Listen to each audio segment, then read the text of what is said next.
Baik, kita mulai dari Allah dulu. Allah Subhanahu wa ta'ala. Allah menyuruh malaikat Jibril. Apanya yang disuruh oleh malaikat Jibril? Untuk mengambil Quran. Nih, mengambil Al-Quran. Ini proses pertama. Ketika Allah berbicara Quran kepada Jibril, Allah memberi kemampuan pada Jibril untuk memahami kalimat Allah tanpa suara, tanpa Nah, itu perlu disampaikan dulu. Sudah ya? Nah, sudah. Yang perlu ditegaskan adalah di sini tidak ada huruf, di sini tidak ada sautun suara, tak ada. Jadi Jibril punya kemampuan memahami kalam Allah. Allah berbicara itu, tak ada suara, tak ada huruf. Jibril sudah paham. Maka Allah perintahkan kepada Lauh Mahfud. Lauh Mahfud namanya. Perintahkan kepada Lauh Mahfud untuk menuliskan Quran. Di sini nanti sudah ada lafaz. Siapa yang menulis Quran itu nanti? Qalam namanya. Qalam itu makhluk Allah. Waktu Nabi Muhammad Isra Mi'raj, Nabi Muhammad pernah mendengar goresan qalam bergerak. Qalam inilah yang menulis. Allah perintahkan qalam, kau tulis takdir manusia atas perintahku. Maka qalam itu tergores di Lauh Mahfud. Hanya Nabi Muhammad yang mendengar itu. Allah suruh Lauh Mahfud, lalu Jibril datang ke sini. Siapa yang mengantarkan Jibril ini? Malaikat Israfil. Dia yang kawal. Nih Israfil. Israfil yang mengkawal Jibril untuk pergi Lauh Mahfud mengambil Al-Quran. Nah, coba lihat. Pada transisi proses ini dengan ini, huruf Quran, suara Quran belum ada, tapi Quran sudah ada. Sudah? Barulah nanti Israfil mengkawal Jibril mengambil Quran di Lauh Mahfud. Dari Lauh Mahfud nanti barulah diturunkan oleh Jibril ke Baitul Izzah. Baitul Izzah. Nih. Di mana Baitul Izzah itu? Dia berada di antara langit dan bumi. Di antara langit dan bumi. Ada nama malaikat, ya, nama malaikatnya malaikat Safrah namanya. Malaikat Safrah ini karena Quran sudah masuk ke Baitul Izzah, maka Quran ini disampaikan oleh malaikat Safrah ke seluruh malaikat-malaikat yang ada di bumi. Ya, dia sampaikan itu. Quran sudah sampai. Quran sudah sampai. Quran sudah sampai. Kalam Allah sudah sampai. Di sini nanti terjadi perbedaan. Apakah Quran semuanya sudah turun di sini sehingga nanti perlu estafet turunnya ke Nabi Muhammad, atau Quran dari Allah secara estafet? Quran tidak diturunkan secara langsung sepenuhnya ke Nabi Muhammad, tapi bertahap. Nabi sedang duduk, turun ayat. Nabi mau perang, turun ayat. Nabi ke Madinah, turun ayat. Nabi mengalami masalah pertengkaran, turun ayat. Kan menunggu. Di sini terjadi perbedaan ulama. Oleh Imam As-Suyuti dalam kitab Al-Itqan fi Ulumil Quran, beliau berkata bahwa ada ulama berkata Quran sudah sepenuhnya diambil oleh Jibril di Lauh Mahfud, pusatnya di sini. Di sini. Maka fakta Baitul Izzah ini, faktanya Al-Quran sudah diterukan sepenuhnya. Al-Quran penuh. Baru nanti dari sini diturunkan sedikit demi sedikit untuk baginda Nabi. Satu pendapat. Pendapat yang lain per ayat. Jibril naik ke atas, ambil, turun ke sini satu ayat. Jibril jumpa Allah, ambil, turun ke sini ayat. Jibril jumpa gitu. Nah, begitu ya. Maka dalam kitab tadi kita bahas, pengarang kitab mengatakan bahwa Al-Quran tidak semua di sini. Al-Quran masih kepada dari Allah Subhanahu wa Ta'ala. Berarti per ayat. Apa yang terjadi pada Nabi Muhammad ketika di Madinah? Nabi mengalami kasus di mana Umar bin Khattab, contoh kasus. Umar bin Khattab meminta Nabi, ayo kita perang karena kita sudah diintimidasi di kota Mekah. Rasulullah menjawab, saya belum menerima perintah. Artinya Quran bukan di sini. Rasulullah tunggu perintah Allah. Berarti Quran belum ada. Karena kasus terjadi, turun perintah, baru Quran itu ada. Intinya, ada ulama mengatakan Quran sudah ada di masa ini semua sepenuhnya. Yang kedua, Quran ada kepada Allah, turunnya setiap ayat.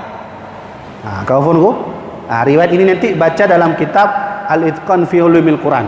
Sudah? Maka malaikat Safarah dia sebarkan itu. Dia sebarkan semua ke malaikat-malaikat, memberitahu bahwa Quran sudah turun. Maka malaikat berkumpul membaca Al-Quran. Sudah? Tapi pada tahap ini huruf Quran sejatinya yang kita lihat hari ini belum ada. Ya. Faktanya adalah yang kedua, huruf belum muncul.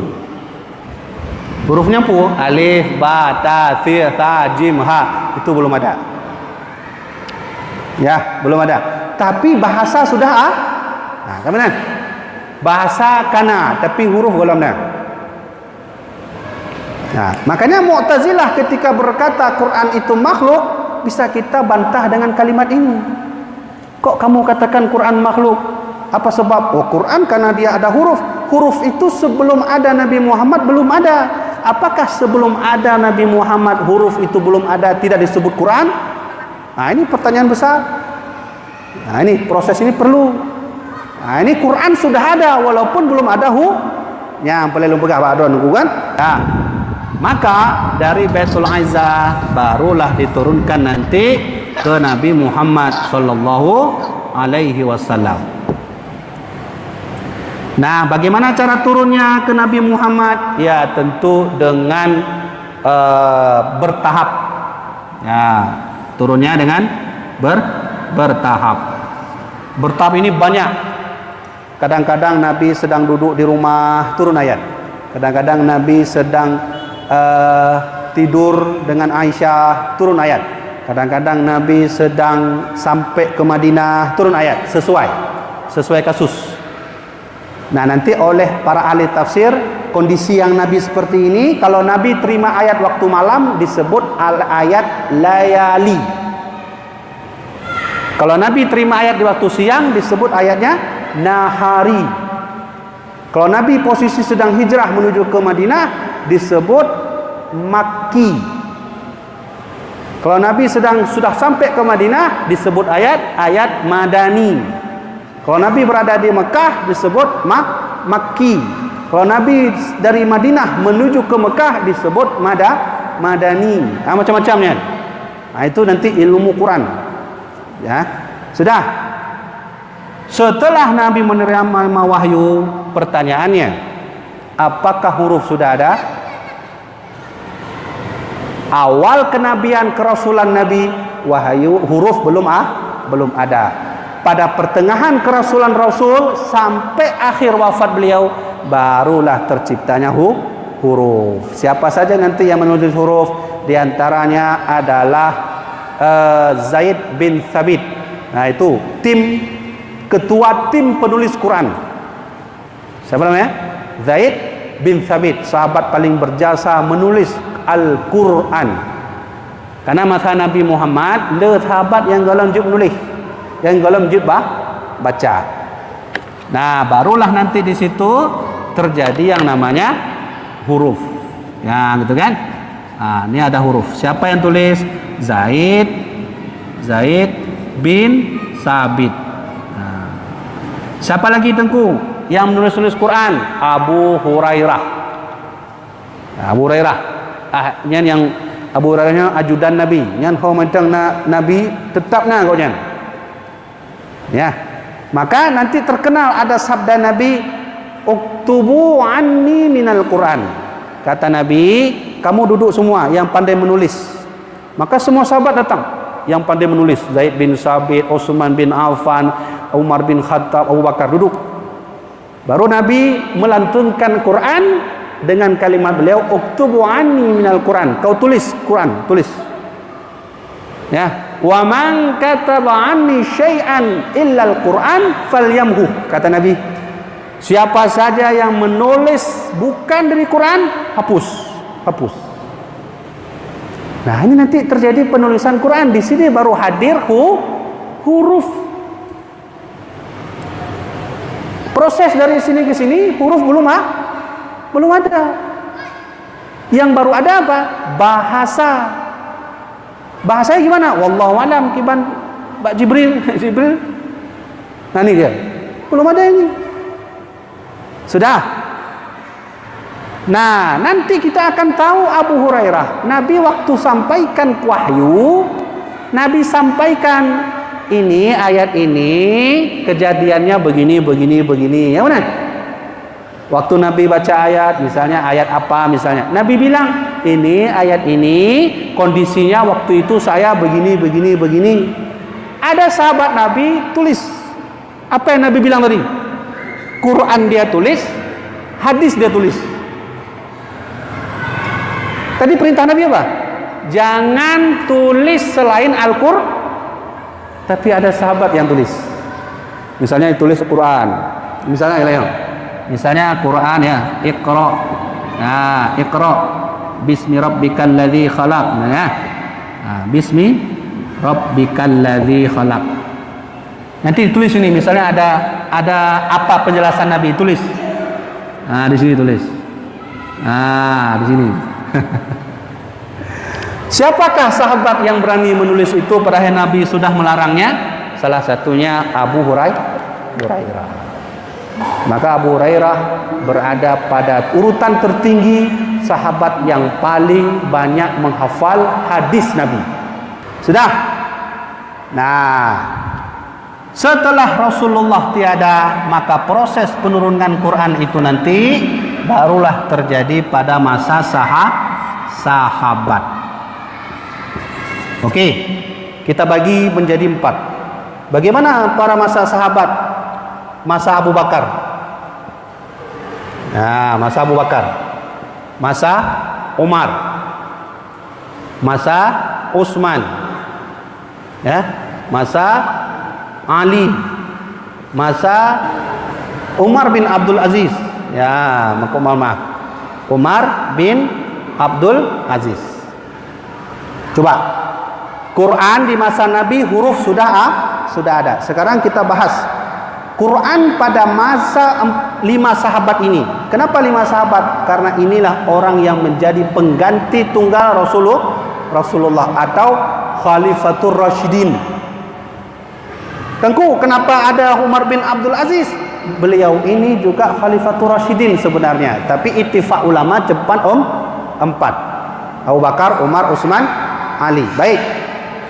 Pada masa Abu Bakar, Quran belum terlalu banyak yang memperhatikan. Kenapa? Karena Abu Bakar mengalami masalah terbesar, hadirnya 7 orang nabi palsu. Di antaranya yang paling terkenal adalah Musailamah Al-Kadzab. Maka perhatian masa sahabat Abu Bakar itu belum terlalu mengarah ke Al-Quran. Kanku. Nah, coba nanti baca riwayat ini dalam kitab Al-Quranul Azim, dalam kitab Al-Itqan fi Ulumil Quran. Sudah. Umar mendatangi Abu Bakar setelah terjadi perang Yamamah. Nih, Yamamah namanya perang. Perang terbesar setelah Nabi wafat melawan Nabi palsu, yaitu pimpinannya Musailamah Al-Kadzab. Sudah. Ketika perang Yamamah, menurut riwayat ada 700 sahabat syahid.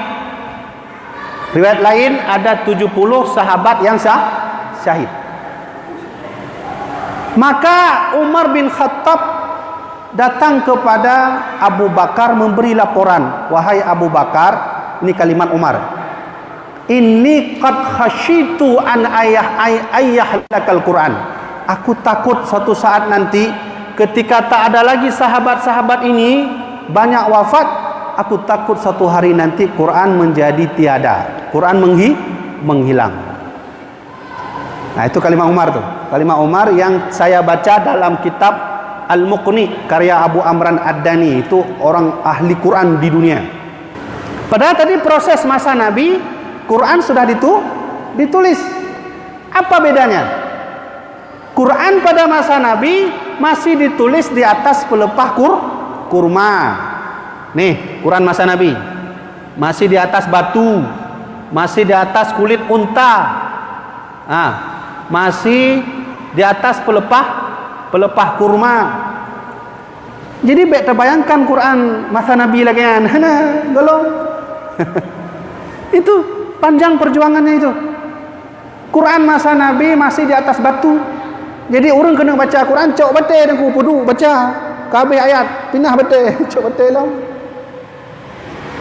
Ini proses. Sudah, barulah di sini Umar bin Khattab punya inisiatif. Inilah inisiatif bid'ah pertama dalam Islam. Makanya jangan salah-salah gunakan bid'ah. Ladu murung buka pu bid'ahnya hana masa Nabi hanya dah pubut. Umar kali pubut.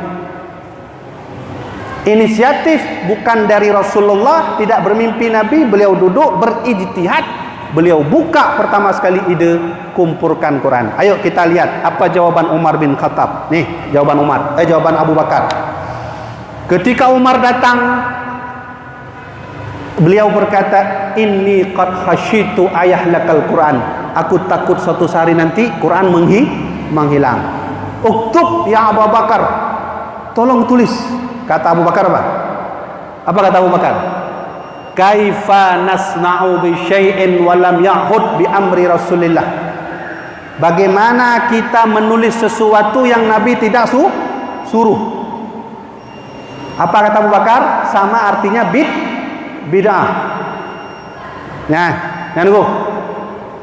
Apa balasan Umar? Wallahi huwa khair. Hai Abu Bakar, aku bersumpah demi Allah, ideku ini adalah ide yang baik.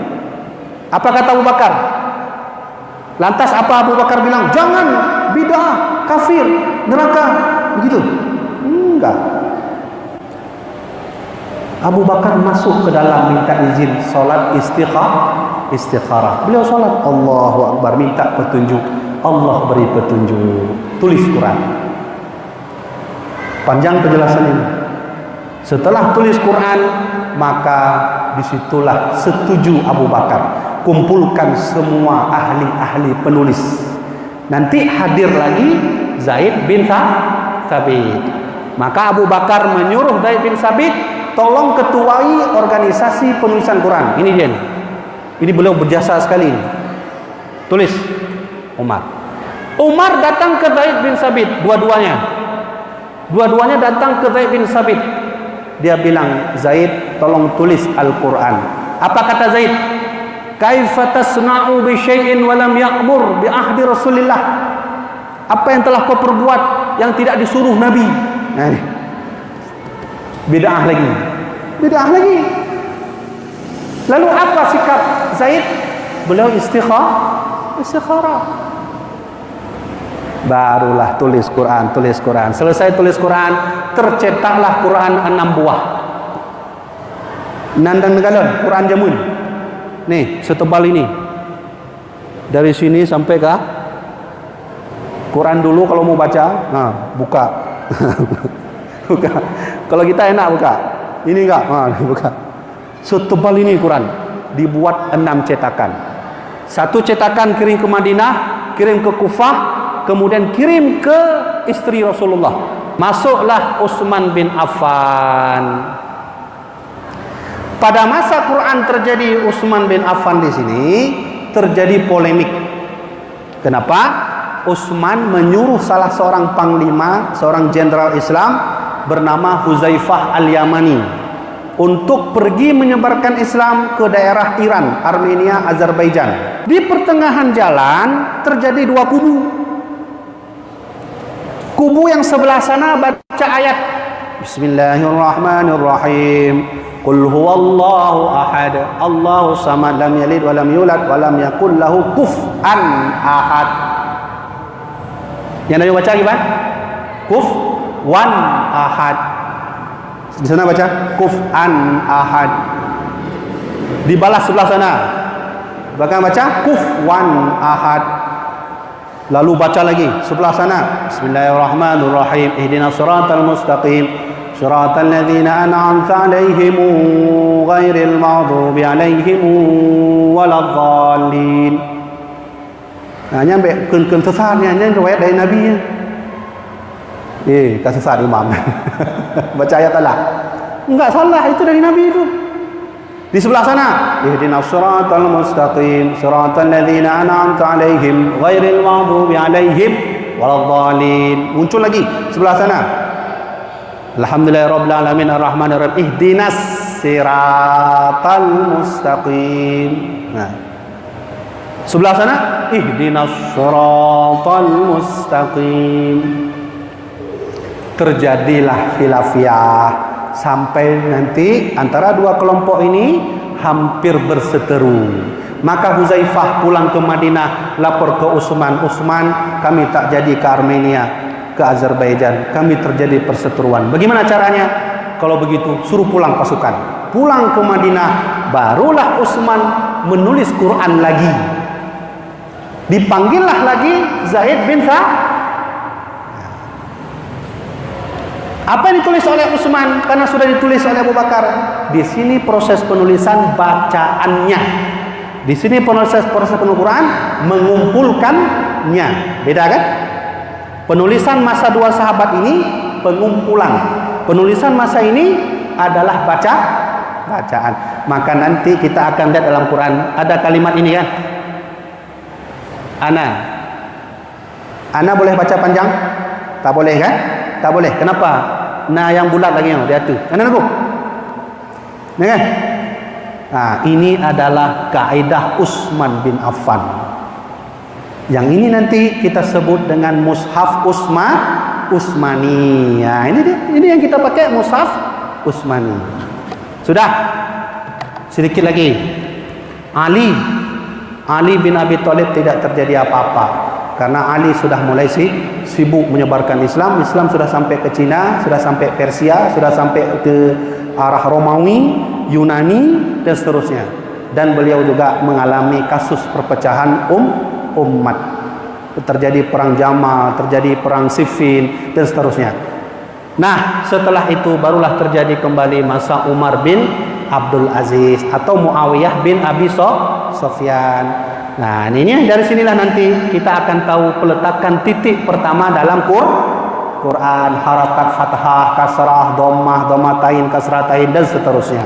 Maka kaum muslimin jamaah dirahmati Allah, inilah sedikit proses penurunan Al-Quran. Yang saya ingin tegaskan, mulai dari sini sampai ke sini Quran belum berbentuk huruf dan suara. Masih dari sini sampai sini Quran hanyalah bahasa. Sampai di sini Quran belum berhuruf. Sampai ke Rasulullah sebahagian masa kerasulan Nabi belum berhuruf, sebagian akhir sudah berhuruf. Sampai nanti proses peletakan titik Al-Quran. Pertanyaannya, di mana kalam Allah? Kalam Allah itu adalah di mana saat Allah berbicara kepada Jibril tentang Al-Quran. Terlihat? Enggak. Bersuara? Tidak. Berhuruf? Tidak. Itu kalam Allah. Baik, habis tu benar.